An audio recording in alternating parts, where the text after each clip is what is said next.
now. I think I'm on live. I haven't done this in so long. Let's see. Yep, it looks like I'm on here live. Alright, everybody. How's it going? It's been a while, and I'm in a new location here, so people in the area are probably driving by, and you can probably see some cars here, and they're probably like, what's that crazy guy doing sitting in his car talking to himself? So I guess they're not one of my followers if they see me talking to myself in the car. One of the things that was on my mind that I really wanted to discuss in getting back into here into the car ministry. Last year we actually had a really great year for the winter, and I did a lot of messages throughout the winter, and there was no snow, there was no ice on the ground. It was kind of like I was doing my messages in the summer, just a little colder.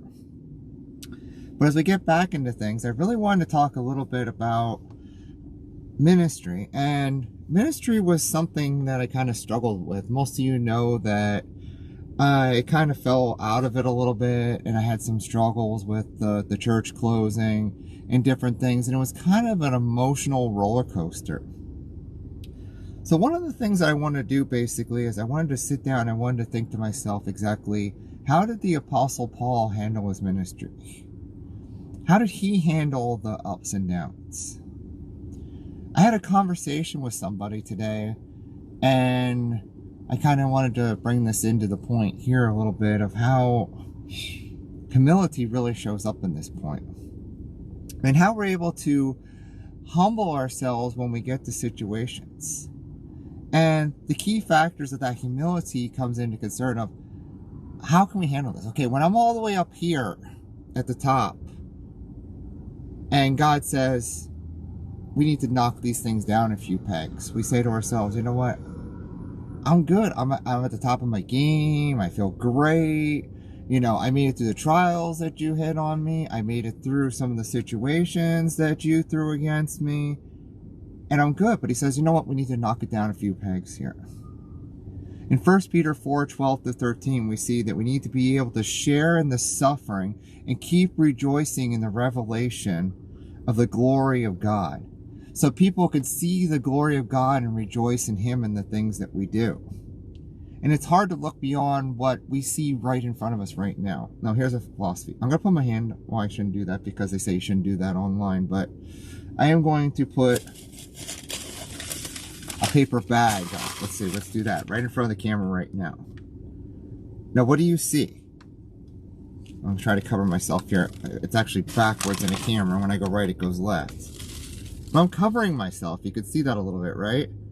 You can't see me right now. You can hear me, but you can't see me. This is kind of like what God does with us right now. He speaks to us, but we can't really see what's beyond this. We can't see what's behind the bag right now. We can't see what's happening in life until God reveals the picture and says it's clear as day right now. This is the plan that I have for you, and this is the glory I have for you. You cannot see this right now. You cannot see what's happening, but you need to trust me and not do things on your own merit. And sometimes we have to figure that out, and we have to work through those things. And we have to say, where should I go? What should I do? Do I need to go in this direction? Do I need to go in that direction? I spent 6 months doing this, and now I felt like I wasted my time, but really it was just God leading me in a direction to see which direction I needed to go. It was God guiding me through the process. It was God working me through the process. It was that the benefits of what God was going to prepare a way for were tremendous, but I couldn't see anything because I was behind that bag. I was behind the wall that I couldn't even see of my own self-doubt and my own self-willingness. And Paul had this same situation of intense times and ways and tribulations. But when he finds contentment, he found it in the Lord. He found it in the examples that were given to him. He found it in the ways that he worked through God and showed up in miraculous ways. And when he said to himself, God, you showed up here and you showed all your glory and all your grace. And all I was thinking about sometimes is, how can I get this ministry done? How can I do what I need to do for you when it wasn't even the glory, it wasn't even the willingness, it wasn't even what I was being called to do, but in my own ways I thought this was what it was, but I was totally off in left field in the opposite direction. Excuse me. Today we can benefit from a few things by looking at Paul and saying that we find contentment. We find the strength from God, and we find that hope that only comes from Jesus Christ.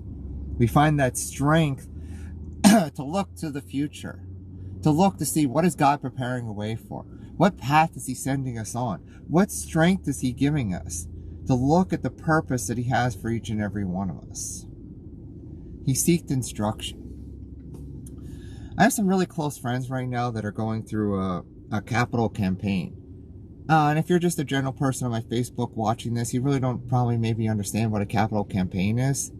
But a capital campaign is when when they're raising money to get out of a lease building to maybe in the future one day buy a building or find another place to be temporary, but to raise that money that God is going to provide to be able to find a place which is going to be their future home to worship. And they basically have to do the same thing that God is calling all of us to do, and calling what Paul was called to do, basically, to seek instruction. To seek, like we see in Galatians 1:15-20. We see that but God, who sent apart from a mother's womb, was called by his grace, was pleased, revealed his Son in me so that I might preach him among the Gentiles. My immediate response was not to consent to any human beings if I go up to Jerusalem to see those who the apostle was there, but I went to Arabic. Later I returned to Damascus. Then after 3 years I went up to Jerusalem and inquired to Cyprus and stayed with him 15 days. I saw none of the other apostles, only James the Lord, the brother. I assure you before God that what I am written to you is no lie. We seek counsel. He seeked a strict path of exactly where God was showing him to go. And this powerful vision was revealed to them. And when we seek God, we sometimes say to ourselves, God, I just can't wait for this plan. Where are we going to go? What are we going to do? Where is going to be our new home of worship? Where is going to be this place that we're going to set up? Is this church plant going to close? Is this going to happen? How long do I have to wait?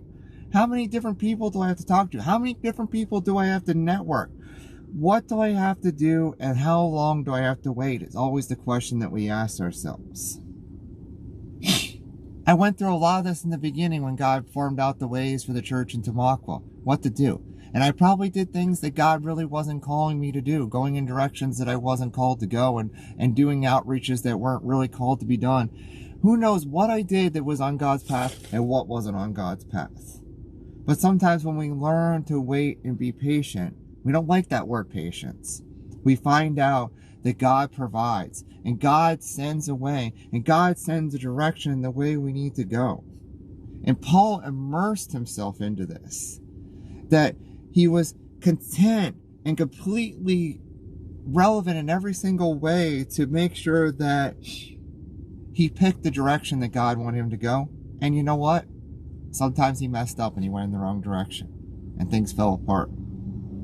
But he picked up the pieces, he looked forward, he begun to find what God was sending him to do, and he moved and let God provide. The strict diligence of understanding that God has a plan and it's not always our plan. That Paul immersed himself and said, look, this is not the person I need to interact. This is not the direction I need to go. Then after 3 years, he went up to Jerusalem and inquired with Cyprus and stayed there for 15 days on the instructions of the Lord.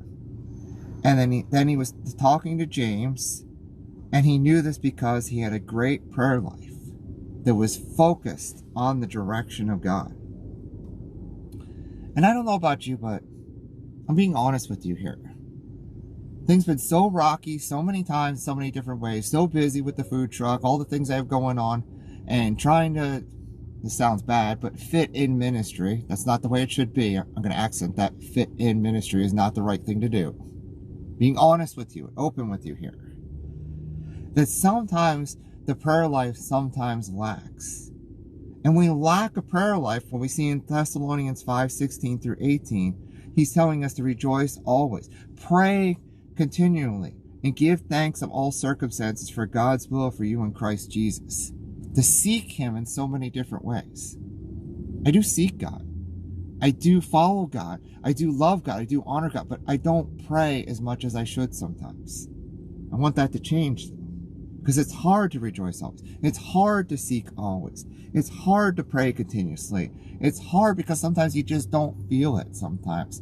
You're tired. You're worn out. You worked 50 hours. You worked 10 hours of overtime. The kids had soccer practice. Things were going on and you're just so tired and it's so hard to focus. And sometimes that needs to change, because we need to give God all the thanks for all the circumstances, even when we don't feel like it sometimes. To have that understanding, to have a thanks that's unconditional and an agape and true love to the Lord. See, the Apostle Paul showed what a strong ministry is and what a partnership is, and to be able to reach the area and the cultures that he needed to reach that were specifically designed for him by God to reach. Not on his own merit, not by just doing it because he felt like doing it, but doing it because this is where he was called to do, where he was led to go. What he was doing was on the merits of the Lord and the Holy Spirit driven. Sure, he made a few mistakes along the way, and there were some things that had to go back, and some other people were sent there to clean it up. We could see all that in the book of Acts. But mainly, he was not focusing on himself. He was focusing on the Lord and his calling. They encouraged each other. They lift one another up, as we can see in these passages. That the Apostle Paul knew exactly what the Lord was calling him to do. I'll take a breather here because I'm talking a little fast here. But you say to yourself, how? How did he do all that? He was all things to all people. Though I am free and belong to no one, I have made myself a slave to everyone, to win as many as possible. To the Jews I became like a Jew. To those under the law I became under the law, though I myself was not under the law, to win those under the law.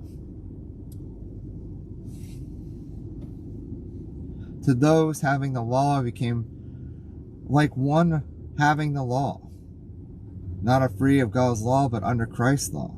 So I win those not having the law. To the weak I became the weak. To this I became all things to all people, that I may save someone. To thus the sake of the gospel. When we get stuck in the law, sometimes we can see. We get stuck in religious ways. I could do a whole other message on this, because this is something that's just a pet peeve to me. That we play church. That we do things just because it's the law. That Apostle Paul did things not to confront to the ways of the world, but he did things for the sake of the gospel, to become all things to all people. That he knew where his hope lies, as we see in 2 Corinthians 11:23 through 30. When we serve Christ, we will have hard times. We will have bondage sometimes. We will have times where it's not easy pleasy. Oh, we like that easy pleasy, don't we?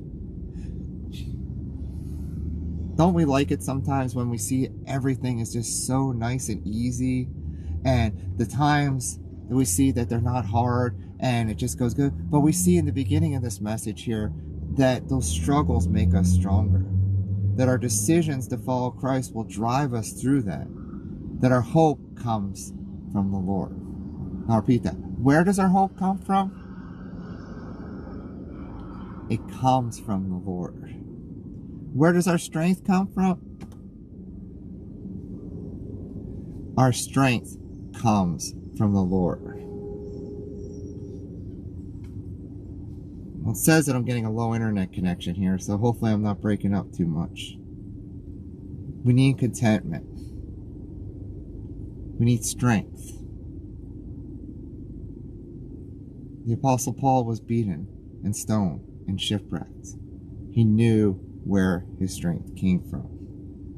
He knew how to be strong when he was weak. There goes low internet connection again. The Lord has led him through so much, and he knew his strength. His strength was not in the flesh. It was in the strength of the Lord. He knew how to be strong. Well, I'm going to leave you with this today because I'm getting low internet connection here. Do you know how to be strong? Do you know where your strength comes from? Do you know what it is to have a strong faith?